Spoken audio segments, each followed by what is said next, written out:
इनका नाम त्रिलोचन महाजन था। भगवान के बड़े उपासक थे, बड़े संत सेवी थे, भगवान की बड़ी श्रद्धा से सेवा करते थे, संतों की सेवा करते थे। लेकिन इनका वृद्धावस्था का समय आया। इनके यहां कोई बालक नहीं था। भगवान की कृपा से इनके मन में इस बात का कोई अभाव भी नहीं था कि मेरे यहां कोई बालक नहीं है। परंतु जब मन में यही भाव रखते थे कि कन्हैया ही मेरा बालक है,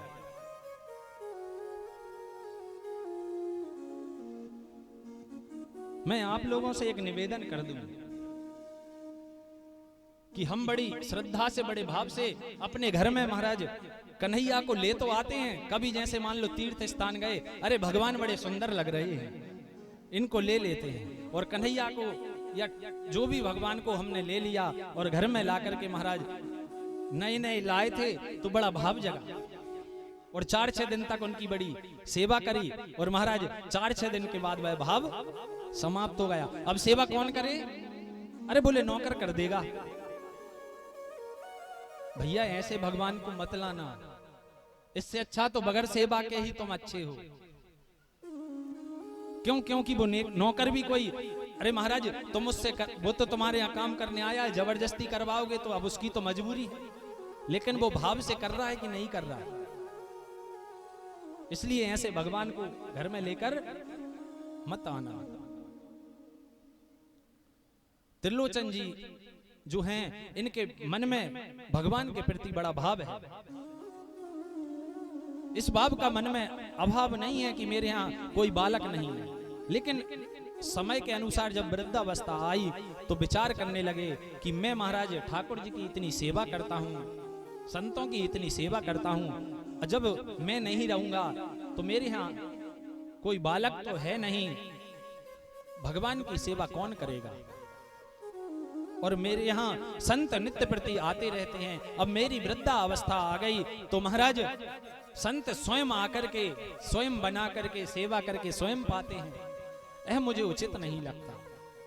अब मेरे यहाँ बालक नहीं है तो क्यों ना ऐसा कोई मुझे नौकर आदि ही मिल जाए जो भगवान की सेवा कर सके, संतों की सेवा कर सके। ऐसा ही कोई बालक मेरे यहाँ, कोई शिष्य, मुझे कोई नौकर ही मुझे ऐसा मिल जाए।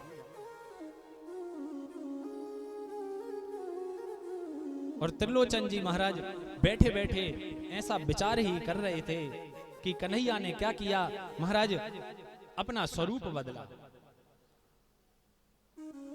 और स्वरूप बदल करके त्रिलोचन जी के यहां पर पधारे। त्रिलोचन जी के यहां पर पधारे हैं और महाराज जैसे ही पधारे, अब स्वरूप तो बड़ा सुंदर है लेकिन फटे पुराने कपड़े पहने हैं, मैले कुचैले कपड़े हैं, धूल लग रही है। त्रिलोचन जी के पास पहुंचे, कहने लगे, त्रिलोचन जी, अरे बालक तुम कौन हो?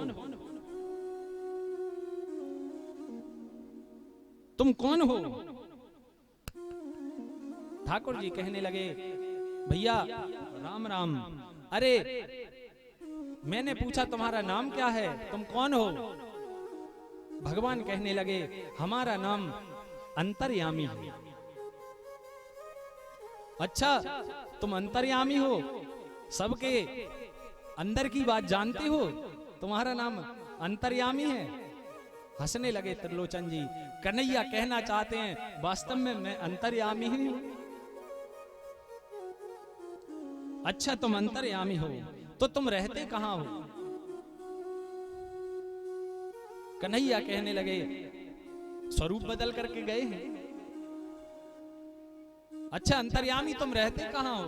कन्हैया कहने लगे, अरे जी कहां रहता हूं, मेरा कोई घर तो है नहीं महाराज, ये समझ लो कि मैं सर्वत्र रहता हूं, सब जगह रहता हूं। अच्छा तुम्हारे माता पिता? कन्हैया कहने लगे, महाराज हमारे तो माता पिता है नहीं। अब भगवान के कौन माता पिता हैं? अरे भगवान तो जगत के माता पिता हैं महाराज, जगत के पिता है। भगवान का कौन पिता होगा? बोले हमारे माता पिता नहीं है। तो कहने लगे यहां क्यों आए हो? अजी इस अवस्था में मैं आपके यहां आया हूं और आपके घर घर भ्रमण कर रहा हूं, तो आप ही बताओ क्यों आए होगे? आया होऊंगा तो बोले किसी काम के लिए आए हो? हाँ जी इसीलिए आया हूं, मैं चाहता हूं कि मुझे कोई सेवा मिल जाए, कोई सेवा मिल जाए। त्रिलोचन जी कहने लगे भैया सेवा तो है, लेकिन तुम इतने छोटे हो 16 साल के, तुम क्या सेवा कर पाओगे? अरे मेरे यहाँ संत सेवा के लिए मुझे एक नौकर की आवश्यकता है, तुम में क्या योग्यता है? तो भगवान कहने लगे हमें महाराज चारों वर्ण और चारों आश्रमों की क्या मर्यादा है, उनकी क्या सेवा की विधि है, सब हमें आता है। त्रिलोचन जी कहने लगे अरे इतने छोटे हो और इतनी सुंदर सुंदर बातें करते हो, ठीक है तुम हमारे यहाँ काम करने लगे। भगवान कहने लगे हम आपके यहाँ काम तो करेंगे, तुम्हें साधु सेवा करनी आती है? बोले बहुत अच्छे से आती है। ठीक है तो तुम हमारे यहाँ काम करने लगो। लेकिन कन्हैया कहने लगे हम आपके यहाँ सेवा तो करेंगे, लेकिन महाराज सेवा तो आपके यहाँ हम करेंगे, लेकिन सारी सेवाएं झाड़ू पोंछा, संतों के लिए भोजन प्रसादी, संतों को भोजन कराना, उसके बाद की साफ सफाई करना, आपकी सेवा करना, सारी सेवाएं मैं करूंगा, लेकिन मैं जब भोजन करूंगा तो मुझे भोजन आपकी जो पत्नी है, आपकी जो भार्या है, उनको भोजन बना करके मुझे कराना पड़ेगा। अब महाराज त्रिलोचन जी की जो पत्नी थी इतने संतों को बना करके तो भोजन कराती ही थी। तो त्रिलोचन जी कहने लगे ठीक है, अपनी पत्नी से कहने लगे कि देवी तुम इसको भोजन बना करके दे दिया करो, भोजन करने के लिए बाकी सारी सेवाएं करेगा। भगवान कहने लगे कि देखो हमारा महाराज ध्यान रखना, 2-4 रोटी से पेट नहीं भरता है, कम से कम 5-7 सेर आटा लगे और उसकी रोटियां बने तब हमारा पेट भरेगा महाराज। त्रिलोचन जी की पत्नी सोचने लगी इतने संतों को तो कराई थी, कराती ही थी, इसको भी करा दूंगी। त्रिलोचन जी कहने लगे ठीक है, लेकिन एक और शर्त है हमारी, हमें जो भी आप भोजन कराओगे महाराज कभी किसी से शिकायत नहीं करोगे हमारी, तो हम संपूर्ण सेवाएं करेंगे। त्रिलोचन जी कहने लगे कोई तुम्हारी कोई शिकायत नहीं करेगा, तुम आनंद से यहाँ रहो। और अब भगवान महाराज समस्त सेवाएं करने लगे, झाड़ू पोंछा, संत सेवा। कभी कभी महाराज इनके पैरों में दर्द हो जाता त्रिलोचन जी के, तो महाराज पैर भी दबा देते, भगवान पैर भी दबा देते भगवान। समस्त सेवाएं करने लगे। त्रिलोचन जी भगवान का भजन करते रहते बैठे बैठे। और महाराज जो अंतर्यामी, जो उनका नौकर है, जो भगवान के स्वयं भगवान हैं, जो रूप बदल करके आए हैं, समस्त सेवाओं को कर रहे हैं। बहुत समय व्यतीत हो गया। अब जिस घर में महाराज स्वयं नारायण आ जाए वहां रिद्धि सिद्धि की क्या कमी होगी। समस्त रिद्धि सिद्धियां आ गईं, खूब संतों की सेवा होने लगी। संत जो इच्छा करते महाराज भगवान को क्या वो समस्या है बना के, जो भी संत कहते तुरंत महाराज प्रकट कर देते, तुरंत उनको भोजन करा देते प्रसादी। तो संत भी महाराज बहुत प्रसन्न रहने लगे। रिद्धि सिद्धि महाराज सब वहां पर आ गई। त्रिलोचन जी बस बैठे बैठे भगवान का भजन करते, उनके चेहरे पर भी भगवान का तेज झलकने लगा, भव्य उनका स्वरूप हो गया। एक दिन की बात है, त्रिलोचन जी की जो पत्नी है बाहर स्त्रियों से वार्तालाप कर रही थी। स्त्रियां कहने लगी कि देवी जब से तुम्हारे घर में यह नौकर तुम्हारा आया है तब से तुम्हारे यहाँ महाराज सारी सेवाएं ये करता है, किसी चीज की कोई कमी नहीं है, सारी सेवाएं करता है, सब ऐश्वर्य आदि सब कुछ है। और त्रिलोचन जी महाराज खूब सुंदर हो गए हैं, खूब अट्टे कट्टे हो गए हैं, लेकिन तुम इतनी पतली दुबली क्यों हो?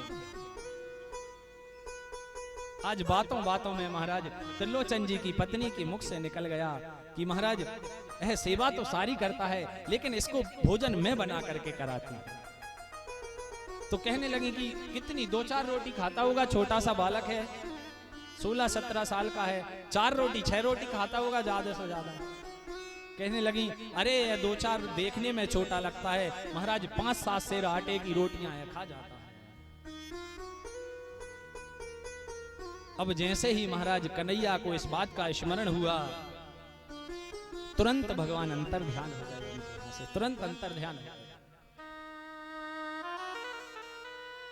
रुदन करने लगे अपनी पत्नी के साथ। महाराज रुदन करते करते सभी जगह ढूंढ रहे हैं, कहीं पर भी कन्हैया नहीं मिल रहे हैं। लोगों के यहां जाकर के पूछते हैं क्या हमारे अंतर्यामी को देखा है कहीं? अरे पता नहीं कहां चला गया।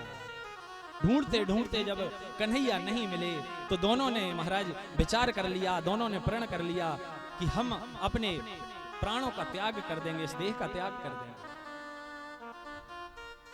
अरे त्रिलोचन जैसा पुत्र समस्त सेवाओं को करता था, हमसे अपराध हो गया, हमने अपराध कर दिया, हम इन प्राणों को नहीं रखेंगे। ऐसा सुंदर अरे पुत्र भी क्या सेवा करेगा जैसी उसने हमारी सेवा की, हम नहीं रहेंगे। और जैसे ही ऐसा प्रण किया कि महाराज भगवान उनके सामने प्रकट हो गए, भगवान उनके सामने प्रकट हो गए।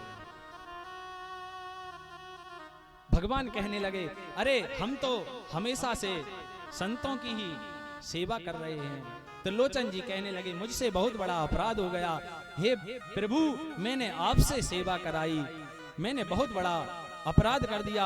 अरे यहां तक कि मैंने आपसे ही अपने पैर भी दबाए, मुझसे बहुत बड़ा अपराध हो गया। भगवान कहने लगे त्रिलोचन जी अरे हम तो भक्त के ही अधीन हैं, अगर तुम कहो तो हम अभी भी आपके यहाँ सेवा करने के लिए आ जाएं। त्रिलोचन जी हाथ जोड़ लिए, नेत्रों से अश्रु प्रवाहित होने लगे, भगवान के चरणों में बारंबार प्रणाम करके कहने लगे भगवान हमें क्षमा कर दीजिए, भगवान हमें क्षमा कर दीजिए। तो महाराज भगवान तो भाव के भूखे, जैसा भाव भगवान के लिए आपके हृदय में प्रकट हो जाएगा, सच्ची श्रद्धा सच्ची निष्ठा अगर होगी तो उसी रूप में भगवान आपके यहाँ प्रकट हो जाएगा।